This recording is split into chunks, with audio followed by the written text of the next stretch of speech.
So what was the message? I mean, what do you take home? What do you get out of it?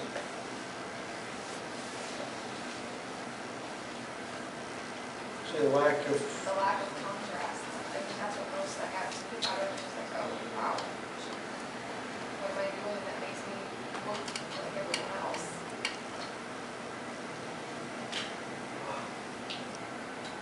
Don't talk like an authority if you don't know the subject matter. If what now? Don't talk like an authority if you don't know the subject matter.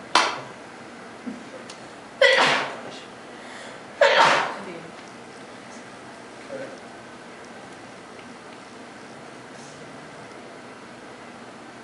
And sometimes we point to the Bible. What does life will speak? Our life speaks.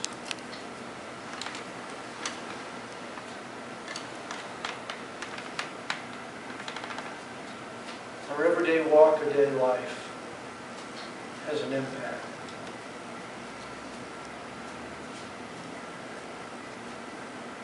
How would you answer? How do you know? It said God shows up. What do you mean God shows up?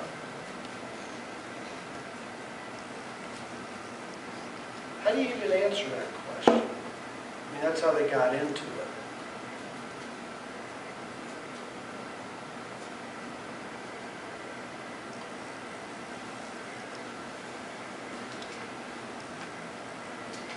There's an interesting passage in 1 Peter. But in your heart set Christ apart as holy. And what does that mean? Set Christ apart as holy. What does that mean? It means that He set Him as first, as Lord, and acknowledge Him as, put Him first, holy means. Always be ready to give a logical defense to anyone who asks you to account for the hope that is in you. What do you think about that?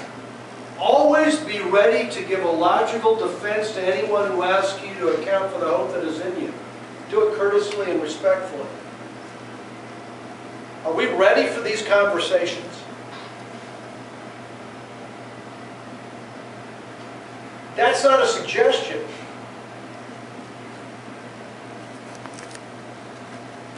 We should know how to talk.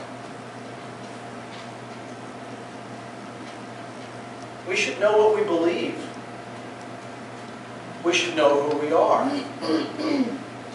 mean, there's a lot into that.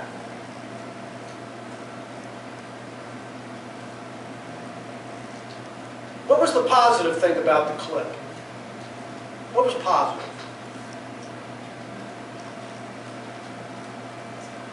I think we disagreed, but he still wanted relationship. Okay, they disagreed. I'm not sure if they disagreed at the end. I think they did agree at the end. There was a confrontation and a sharing of something deeper, and because of that, it really helped. That's one of the points that I'm going to make here, is if we really want a passion for Jesus, we need people that are able to speak into our lives. If we don't have people that can speak into our lives on the deep place, we're alone in this. And pity the person who's alone.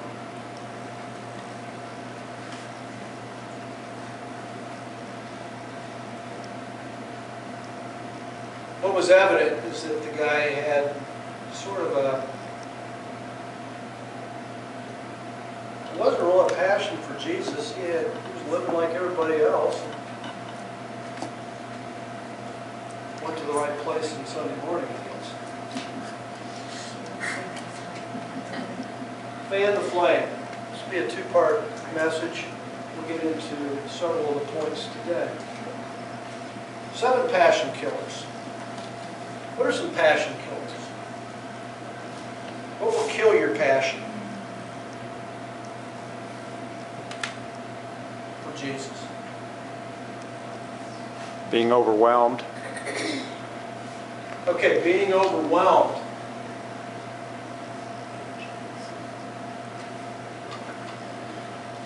think, now here's an interesting passage when we talk about it. In 2 Corinthians, got a Bible. I'd encourage you to talk. I'd encourage you to. It's kind of an interesting, I think that could help, that could get you there, but here's the passage.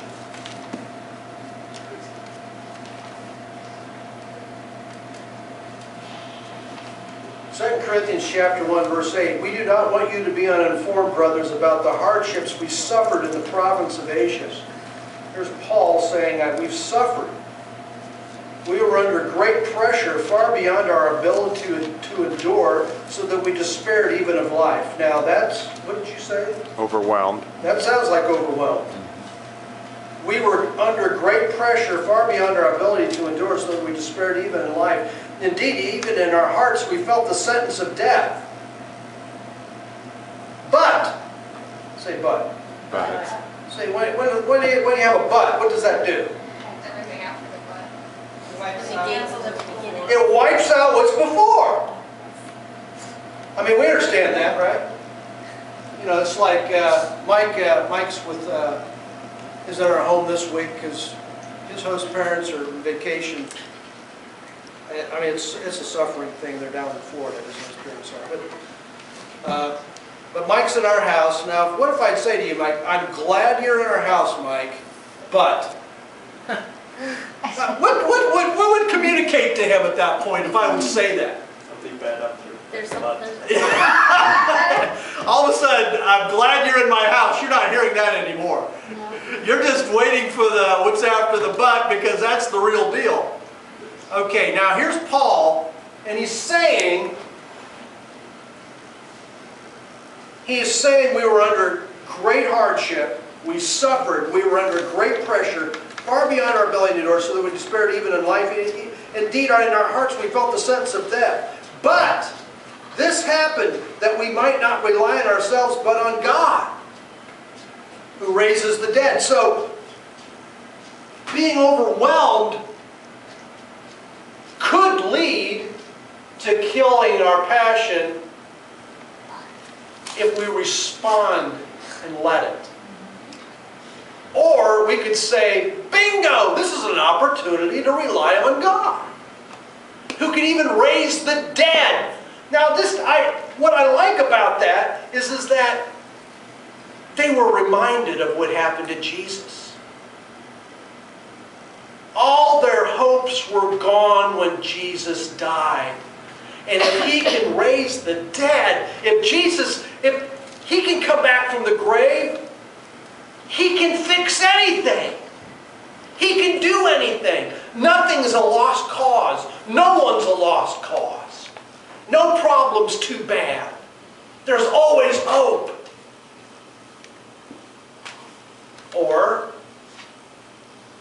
under great pressure, sometimes our hope wanes, and that's when we need each other.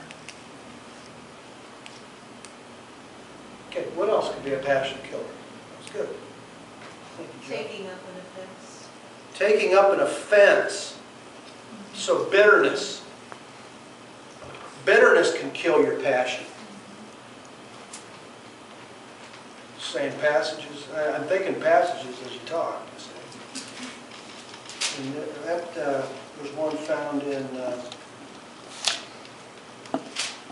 Hebrews chapter 12. Verse 14. Make every effort to live in peace with all men and be holy. Without holiness no one will see the Lord. See to it that no one misses the grace of God, and that no bitter root grows up to cause trouble and defile many. Bitterness. What did you say? Taking up an offense. Taking up an offense. That can cause bitterness. You can miss the grace of God. It can shipwreck a person's faith. Because what happens when we do, we become bitter, we become jaded. Anyone else? Disappointments. Disappointments. Okay, talk about that a little bit. So it's a good. I don't know, I mean, when you are passionate about something and you kind of see a direction that it's going to go, and then you might be disappointed when it doesn't turn out the way you think it should, or something happens to stall things, and just disappointments, they build up and then cause things like bitterness or resentments or frustration. Yeah, Hopelessness. Yeah, a series of disappointments. I think that's what I'm going to say, just not a series of disappointments that leads to, it's hard to trust, believe me. Hope deferred makes the heart sick. And hope deferred makes the heart sick. Absolutely. Okay, keep thinking about this. We're going to get to, Loving pleasure more than God. okay, loving pleasure more than God. Doubt. Excuse me? Doubt. Doubt. Absolutely. Plain old ego, edging God out. Pride, ego. What an unbalanced life.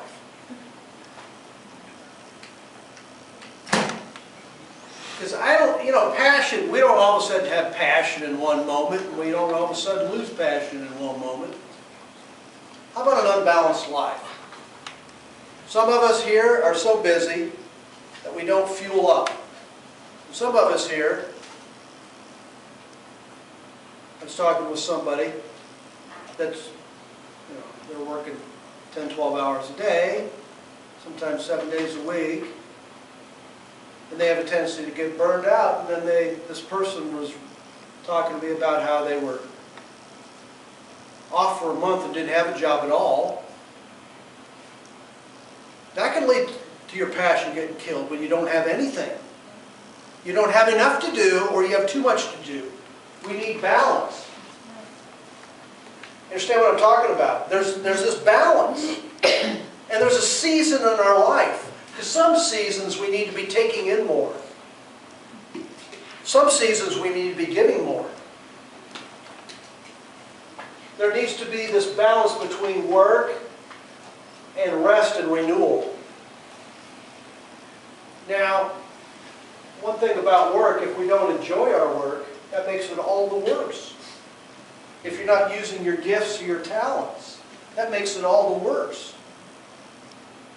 There needs to be, if you're resting too much, chances are you might really get apathetic, because you might not be fueling yourself, because there needs to be this balance between renewal and work. Alone time versus social interaction.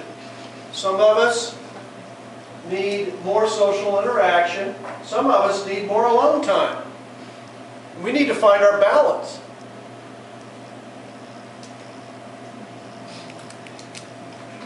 Between learning and doing.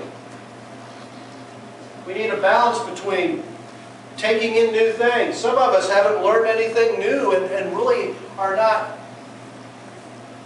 passionate about getting new things into our life, helping us think in new ways. And then we get stale. But then we need to do something with it. Some people are doing and not learning anything new, and then you just keep doing the same old thing, get the same old results. Well, that's not going to work. And there needs to be a balance between learning and doing. Not a question there. Between giving and receiving. There needs to be a good balance. I think in order to have a healthy relationship, we know that there needs to be both giving and receiving.